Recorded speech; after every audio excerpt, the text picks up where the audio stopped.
Mesdames et messieurs, bien le bonjour. Bienvenue dans cette nouvel épisode du quart d'heure pas de vin. Aujourd'hui, j'ai l'immense plaisir d'accueillir Gilles.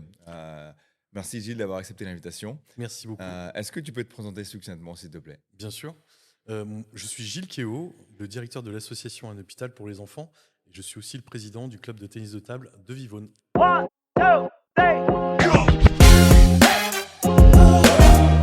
Je fais le clap à la main. Merci. Gilles, merci d'être là. Première question, de manière simple et spontanée. Comment vas-tu aujourd'hui?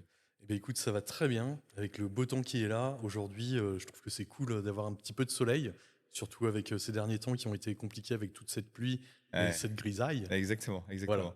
Ça fait plaisir. ça fait plaisir, ça fait du bien au moral. Ouais. Ok. Euh, tu as des passions. Tu parlais tout à l'heure de tennis de table. Est-ce que tu peux nous parler un peu de cette passion-là et pourquoi pas d'autres passions justement que tu peux avoir? Eh ben oui, complètement. Le tennis de table, en fait, j'ai commencé ça tout petit, comme beaucoup de gens, dans le garage, avec Mhm. les frères et sœurs, avec les copains-copines, Ah avec ouais. papa, maman. Et donc, c'est en jouant au ping-pong, hein, clairement, qu'on a petit à petit acquis cette passion de renvoyer la balle, de comprendre les stratégies, de mettre des effets, mais surtout de partager un bon moment Mhm. avec son adversaire. Parce que même si on est adversaire, on va dire au bout de la table, dès qu'on sort de la table, Mhm. voilà, l'adversaire n'existe plus et ce n'est qu'une personne avec qui on peut échanger, avec qui on peut jouer, avec qui on peut rire, avec qui on peut pleurer, avec qui on peut avoir des émotions en fait. Mhm. Et je pense que c'est ça qui est important dans le tennis de table et dans le ping-pong, c'est de pouvoir partager des choses ensemble et qu'on soit à des âges différents, c'est pas grave quoi. Ok, ouais, je comprends. Ouais. Et c'est vrai que on a tous plus ou moins fait tennis de table, je Ouais. pense.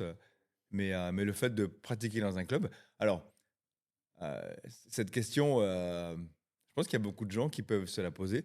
Comment appelle-t-on un joueur de ping-pong? Alors, on appelle un joueur de ping-pong un pongiste. Je ne sais pas si les gens l'avaient celle-ci, mais voilà. Et aujourd'hui, on a des super pongistes qu'on connaît grâce aux Jeux Olympiques notamment, Exact. Ouais. Mhm. les frères Lebrun. Et ils sont vraiment aujourd'hui, on va dire, les ambassadeurs du ping-pong au niveau français et même au niveau international. Mhm. Et ça, c'est très bien pour notre sport parce que c'est un sport qui est vraiment adapté à tout âge. C'est-à-dire que vous pouvez vous faire battre par un jeune qui a 8 ans ou par une personne beaucoup plus âgée qui a 80 ans, quoi. Mhm.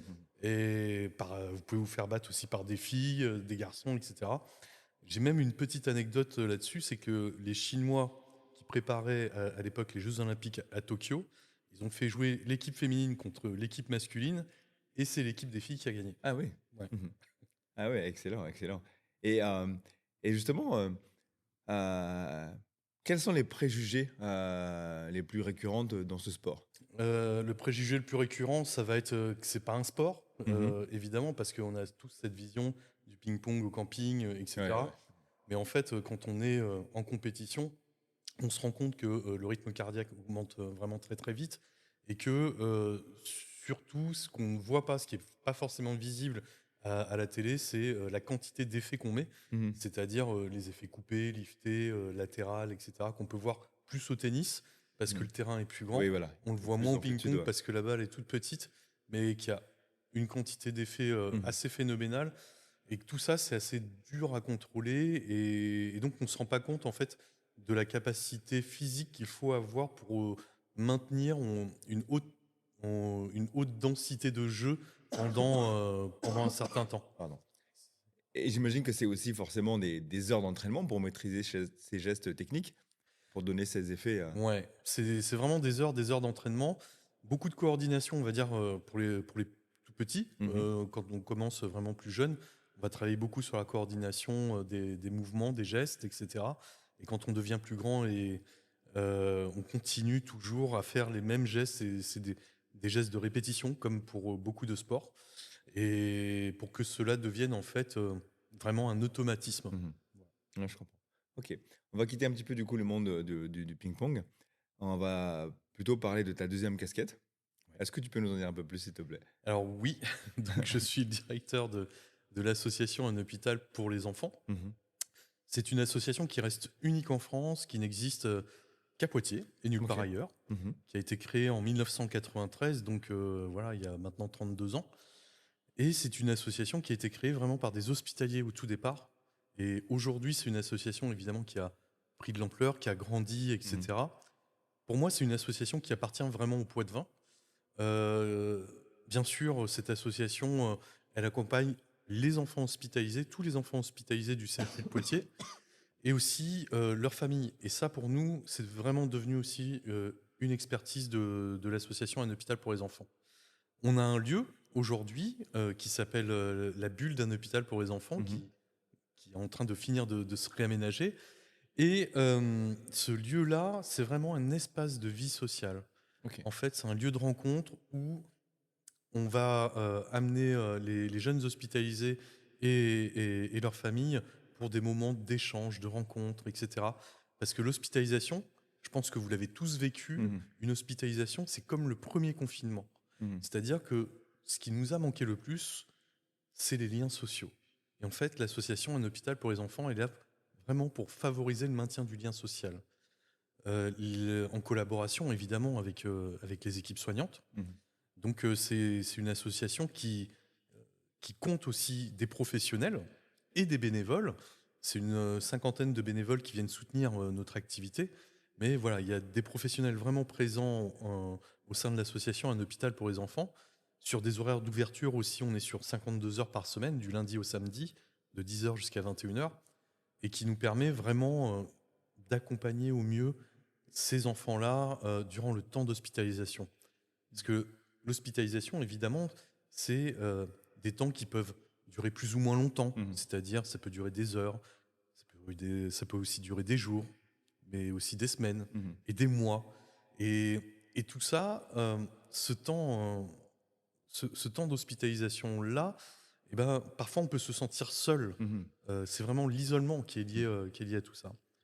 Et donc pour nous, ça va être important que ce soit les jeunes hospitalisés ou leurs familles se sentent bien quand même Mhm. dans cet hôpital quand ils arrivent dans cet hôpital et qu'on leur propose des activités. Les activités qu'on propose, en fait, ça nous permet de rentrer en lien avec eux. Mhm. Ça nous permet de rentrer dans l'échange. Ça nous permet de discuter d'autres choses que de la maladie. Oui, oui, oui. Vraiment les raccrocher à la réalité, on va dire, d'un quotidien à peu près normal. Mhm.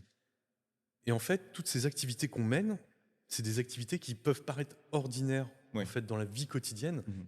et qui deviennent en fait extraordinaires du fait du contexte d'hospitalisation. Et ça, c'est vraiment top, le fait de leur apporter des rencontres nouvelles, des jeux de société, mais pas que, juste une écoute au Mhm. final. Et c'est ça qui est enrichissant pour nous tous, c'est que on prend le temps d'écouter l'autre avec Ouais, bienveillance, ouais, ouais. évidemment. Des choses simples finalement, mais qui a une valeur inestimable, surtout dans cette période-là, quoi. Bien sûr, c'est un peu plus, c'est un peu plus de 6000 enfants et de familles qu'on accompagne chaque année sur le CHU de Poitiers. Euh, pour nous, notre action, on a cette chance-là avec mes collègues de se lever le matin et Mhm. de se dire, bah, on sait pourquoi on fait ce travail. Mhm. Et les sourires qu'on a des enfants et des parents, eh bien, on essaye de le partager justement avec le grand public, avec ceux qui nous soutiennent, parce que c'est aussi grâce à eux qu'on arrive à faire ça. Ouais. C'est-à-dire, aujourd'hui, si on a beaucoup de soutien financier, c'est parce que on se bat tous les jours pour avoir un haut, un degré de service de qualité Mhm. vraiment très très haut. Mhm. Parce que voilà, on sent que c'est quelque chose, comme tu le disais tout à l'heure, qui est vraiment inestimable. Et moi, j'aimerais bien, si j'étais malade, euh, avoir ce Mhm. service-là Mhm. en retour. Mhm. Alors, si l'association est unique en France, c'est pas qu'il n'existe rien dans les autres hôpitaux. Aujourd'hui, on est reconnu comme un exemple à suivre. Évidemment, c'est pas moi qui le dis, c'est une étude qui a été commandée par le Défenseur des droits en 2019 sur l'accueil de l'enfant à l'hôpital public.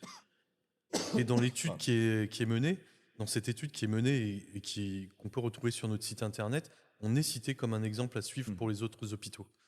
Il y a des choses qui existent vraiment dans les autres hôpitaux, mais qui sont faites vraiment de manière très différente de Ok. l'association. Ok. Et justement, tu évoques cette différence. Qu'est-ce qui est fait justement ici pour que ce soit vraiment pris comme référence? Eh bien, c'est le fait qu'on soit là tous les jours. Mmh. C'est le fait qu'on ait un espace d'accueil où les enfants peuvent venir et leurs parents aussi. Et c'est le fait aussi qu'on intervienne si les enfants sont bloqués en chambre à cause de telle ou telle maladie. Mmh mh. Eh ben, nous, on se rend en chambre Ah pour oui, leur proposer une OK. activité. Mmh. Vraiment, on a tout ce volume-là en fait d'activités. Et puis on intervient aussi dans d'autres services où les enfants pourraient être bloqués, Mmh. notamment les urgences pédiatriques. On intervient aussi en hôpital de jour, etc., etc. Mmh. OK, Vraiment. OK. Et alors j'essaie de survoler un peu le sujet, et de décaler un petit peu mes questions. Hem, c'est quoi la plus belle rencontre que tu aies faite justement? La plus belle rencontre que j'ai pu faire. Ouais, Pour moi, toutes les rencontres étaient ouais, belles. ouais. Enfin, il y en a plus que d'autres, mais Ouais. toutes les rencontres que je fais sont belles, en fait, que ce soit à l'hôpital ou à l'extérieur de l'hôpital, en fait.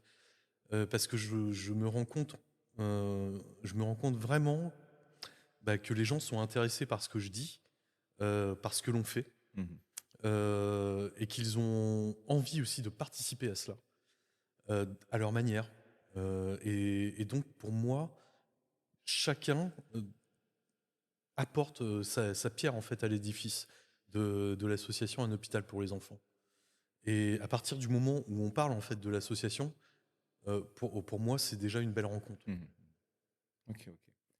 Et justement, l'hôpital pour les enfants, tu disais tout à l'heure, il y a quand même de mémoire 6 000 enfants? Ouais. Vous êtes et et est-ce que tu penses que, alors c'est une question un peu anodine, mais je la pose quand même, mais est-ce que, est-ce que ces enfants-là, auront un souvenir évidemment différent de leur séjour à l'hôpital grâce à vous? Et est-ce qu'ils te le rendent bien? Quand ils le rendent bien, c'est dans le sens où, heu, tu sens ce regard de reconnaissance envers. Ouais, Ouais? complètement. Alors après, ça dépend des âges. Ouais. Parce que quand on parle d'enfants hospitalisés, nous, ça va de 0 à 18 ans. Mmh. Ouais, donc j'imagine que les tout bébés, voilà, ils se souviennent pas Voilà, ils se forcément. souviennent pas forcément de leur passage, mais ensuite, c'est les parents qui vont Ouais. se souvenir Mmh. du passage à l'hôpital. Alors, souvent, la reconnaissance qu'on en a, ça va être sur nos réseaux, Mmh mh. où les parents ou même les enfants parfois vont nous lâcher Mmh. un gentil commentaire. On n'a pas de commentaires négatifs, en tout Ouais. cas, sur l'association Un hôpital pour les enfants. C'est très difficile quand même quand on est ressorti de l'hôpital Ouais. de revenir.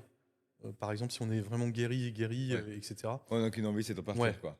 et c'est normal. Mmh mh. Et c'est normal parce que malgré tout, quand on est hospitalisé, c'est rarement Ouais. voilà, c'est C'est pas rarement les camps une de bonne vacances, quoi. nouvelle. Ouais. Et donc, quand on est guéri, voilà, c'est difficile de Mmh mh. refaire le pas inverse Mmh. Je comprends. pour revenir. Mais on a quelques parents qui le font. Mmh mh. On a quelques parents qui le font, qui viennent, qui se proposent de soutenir l'action d'un hôpital pour les enfants, sans forcément revenir à l'hôpital, Mmh mh. mais par exemple sur des manifestations pour aider l'association. Et ça, pour nous, c'est hyper important Mmh. aussi parce que c'est une gratification de notre action. Mmh.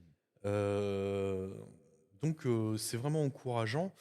Et pour nous, c'est pour ça que c'est important aussi de sensibiliser le public. Pardon. Je t'en prie. Je comprends, je comprends.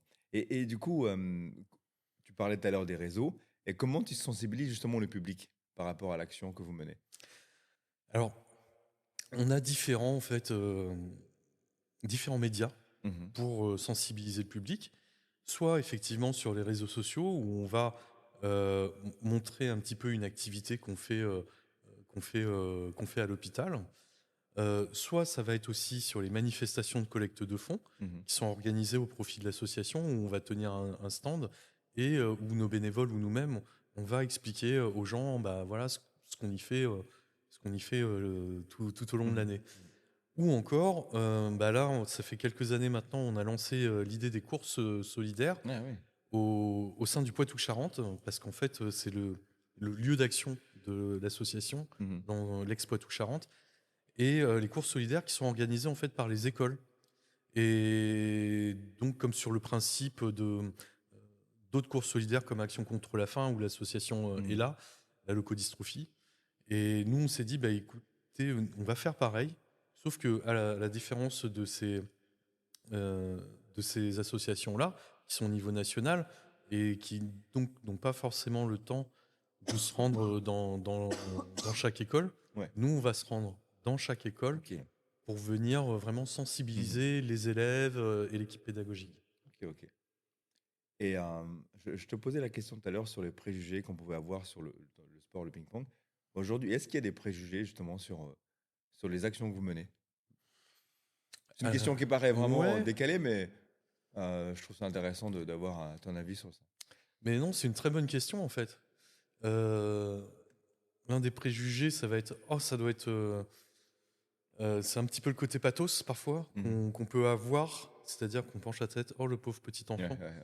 Alors que non, l'enfant, lui, il va continuer à se construire. La vie continue pour elle. C'est-à-dire que il a ses envies de rire, de Mhm. jouer. Vraiment, quand on voit un enfant à l'hôpital, nous, on le prend comme un enfant. C'est-à-dire pas comme un enfant malade, Mhm. mais comme un enfant, avec ses besoins propres.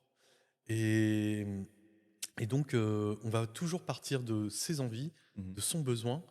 Et là, on se rend compte qu'on passe, en fait, dans 95% des cas, on va dire à l'hôpital, un très bon moment. Mhm. Un très bon moment où on va partager plein de choses ensemble, on va s'amuser, on va prendre du temps aussi à rigoler. Mais voilà, il n'y a pas que ça en fait. Et d'autres fois, on va nous dire aussi, l'autre préjugé, ah mais de toute façon, vous passez votre temps qu'à jouer.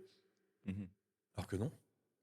Non, pas du tout, parce qu'il y a certaines situations qui peuvent être évidemment difficiles et compliquées, où justement il faut être un petit peu euh, psychologue et s'adapter à chaque situation Mhm. qui peut être vraiment très différente, qui arrive à l'hôpital, qui peuvent être vraiment être très très complexes. Et là, le professionnel d'un hôpital pour les enfants est vraiment obligé de s'adapter. Parce que, évidemment, sur les situations les plus complexes, ça va être les professionnels qui vont être présents. Mhm. Les bénévoles, eux, vont être vraiment euh, justement du loisir avec les enfants, etc. Et sur des temps beaucoup plus réduits. Ils vont être présents sur des temps de 1 heure ou 2 heures Mhm. auprès de l'enfant et de sa famille. Tandis que le professionnel, lui, va être sur un temps plus long. Eh oui, forcément. Mhm. Donc voilà. Ok. Et est-ce que tu as une anecdote à nous partager justement voilà, sur un enfant qui a vécu un bon moment, enfin tu vois, un truc Ouais. dans le genre, hein. Eh ben, il y a pas si longtemps de ça, il y a des enfants qui vont lâcher leur téléphone ou leur console de jeu Mhm.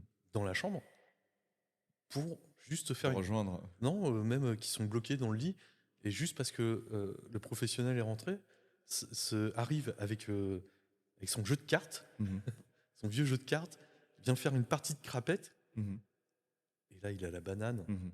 Et ça, c'est une pauvre petite partie de crapette de cartes, c'est tout aussi, voilà, c'est encore mieux Mhm. que le jeu vidéo.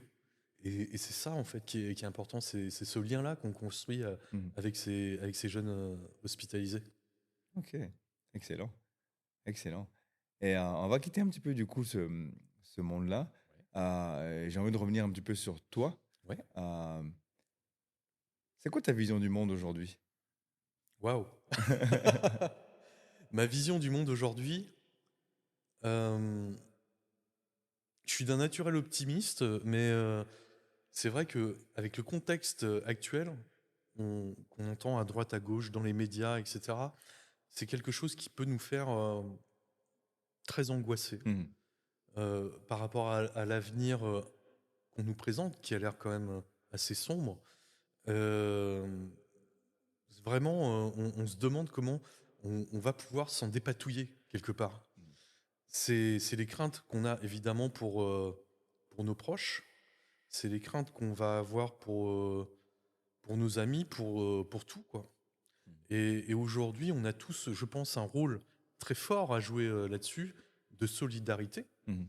Et au contraire, il faut se serrer les coudes durant ces moments difficiles, compliqués en tout cas, et qu'il faut se rendre compte que dans tout un chacun, il y a justement cette bonté qu'on peut retrouver dans tout un chacun. Mhm. C'est juste. J'étais en train de tout le monde d'analyser ce que tu disais. C'est très très juste. C'est très juste.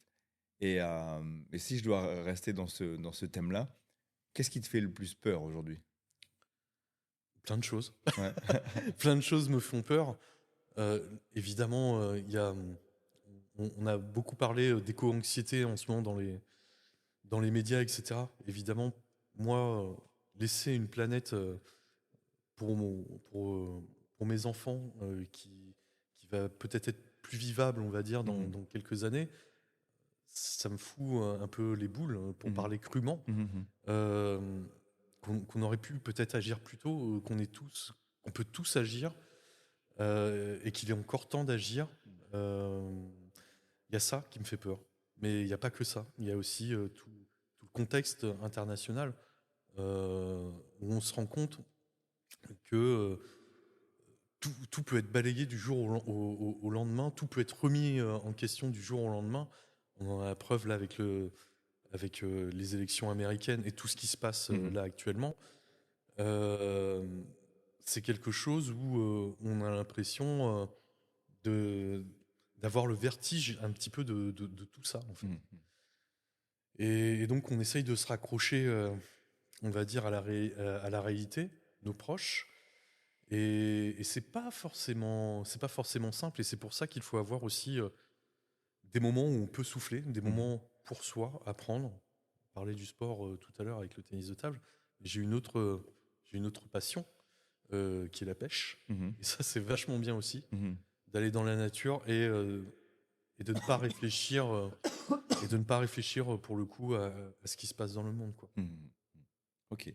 À contrario, du coup, de cette question un peu sinistre, même si ça fait partie de la réalité de la vie, qu'est-ce qui, je parlais crûment, qu'est-ce qui te fait kiffer aujourd'hui? Ah, qu'est-ce qui me fait kiffer Mhm. aujourd'hui? Et ben justement, ce qui me fait kiffer aujourd'hui, c'est mon équipe, Mhm. mon équipe professionnelle, mais aussi euh, m- mon club Mhm. de ping-pong, mes enfants, Mhm. ma femme. Ça me fait kiffer. Mhm. Ça me fait kiffer parce que on se dit que on peut on peut construire toujours de nouvelles choses ensemble. Euh, et donc ça me donne envie justement d'aller beaucoup plus loin dans ce que je fais, dans mes activités, dans mon action de tous les jours en fait. Ok. Et en parlant d'action, justement, comment tu combines ta vie pro et ta vie perso? Ah, ça c'est une bonne question. J'ai une super compagne qui est à la maison parce que c'est vrai que euh, mon activité professionnelle et mon activité, on va dire, associative club, c'est quelque chose qui demande quand même Oui. énormément de temps. Mhm. Pas forcément de temps de présence moins de temps de présence à la maison. J'avoue, je culpabilise beaucoup, mais comme Mhm. certainement beaucoup de monde. Et j'essaye de faire un maximum quand je suis à la maison Mhm. pour tous ceux qui Ouais, oui, sont, oui. pour tous ceux qui sont là. C'est pas simple vraiment à concilier parce que que ce soit avec le travail ou avec le sport, je suis souvent sollicité. Mhm. Et donc, que ce soit par téléphone, que ce soit par mail, que ce soit. Voilà. Et, euh, et il faut arriver à prendre le temps, justement, de pouvoir être présent à la maison. Ouais, ouais, j'imagine. Ouais. J'imagine. Ok. Et tu parlais tout à l'heure de ta passion qui est t'évader un petit peu en nature. Mm. Peux-tu nous parler justement un peu plus de ça?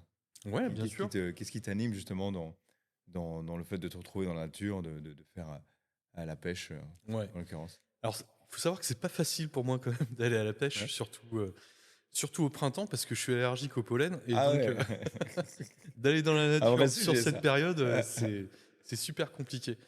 Mais en tout cas, en fait, quand on est à la pêche, même si je pêche pas beaucoup de poissons, ça c'est Mhm. pas grave. Mhm. C'est vraiment en fait le fait de prendre l'air, d'écouter l'eau couler. Mhm. Mhm. C'est tout bête, hein. Ouais, ouais, ouais. Et ça permet en fait d'apaiser un petit peu l'esprit, euh, et justement de se déconnecter un petit peu de tout ce brouhaha du monde.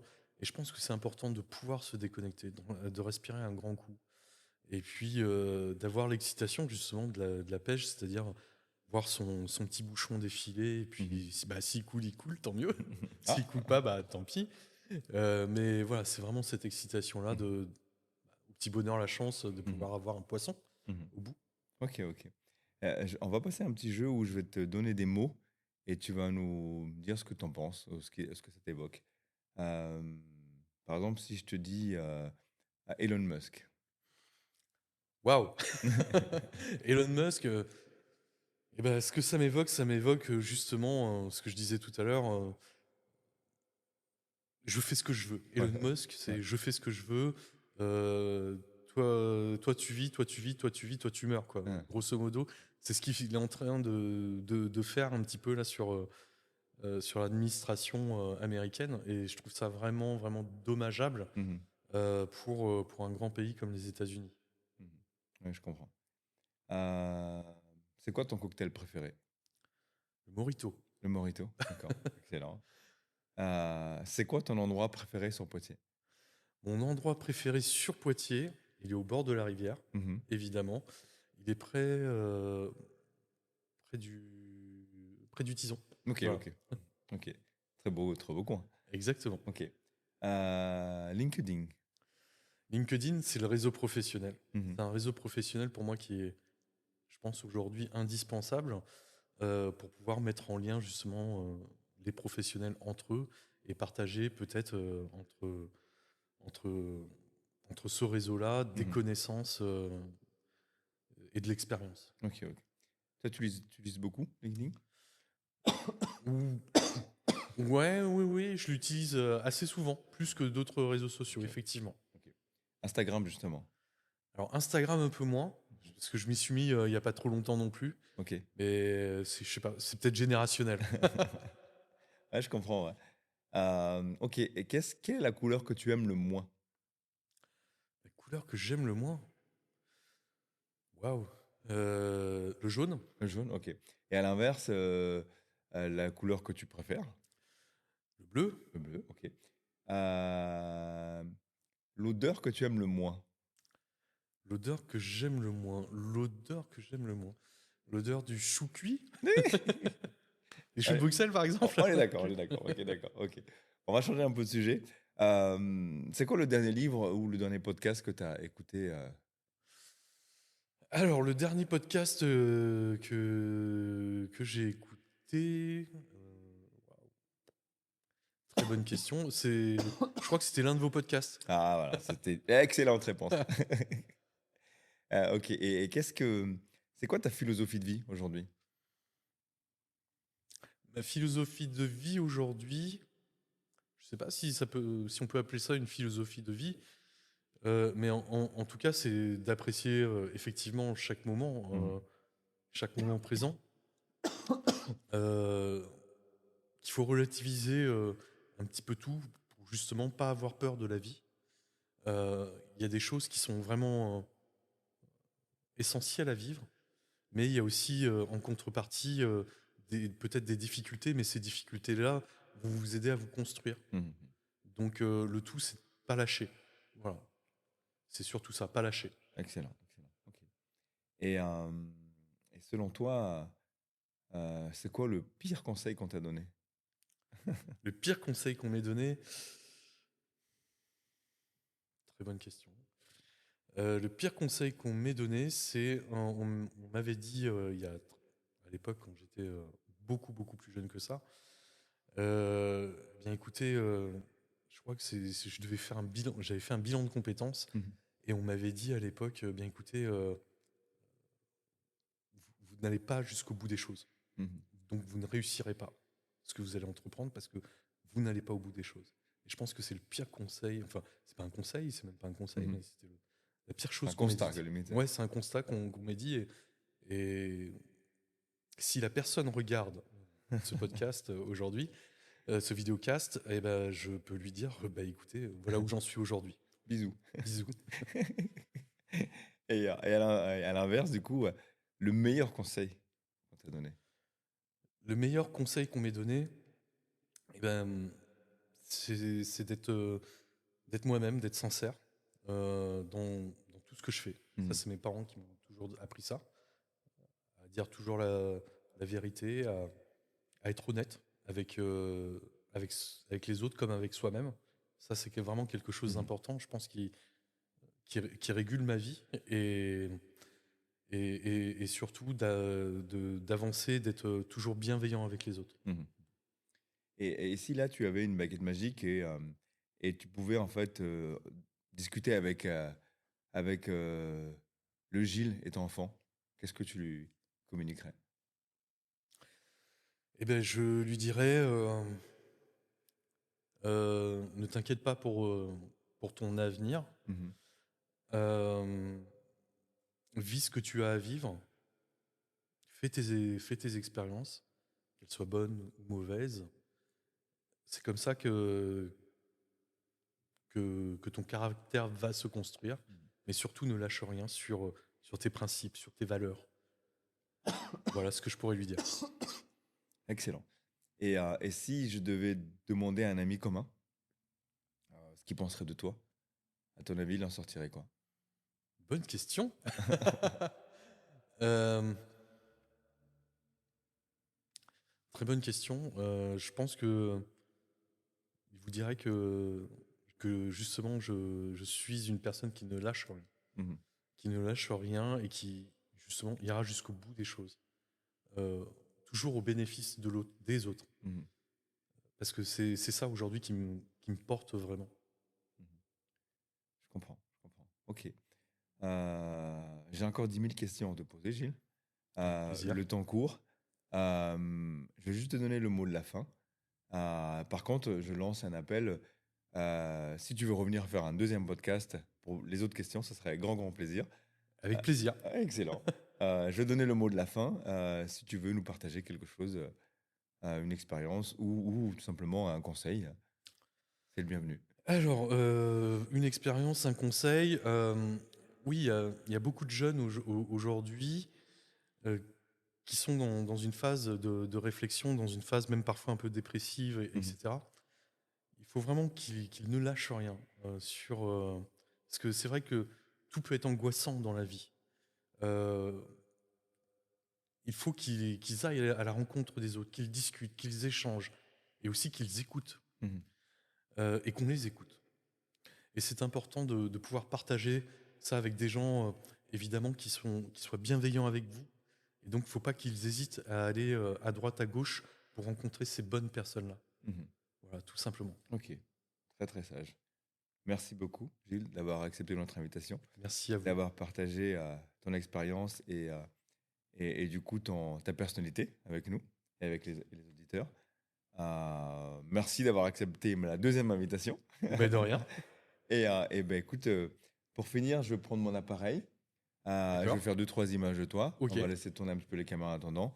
Mais le son ne marchera plus, donc on pourra discuter un peu tranquillement. ça Ça marche. te convient? Merci beaucoup, Gilles. Merci à toi. 1, 2,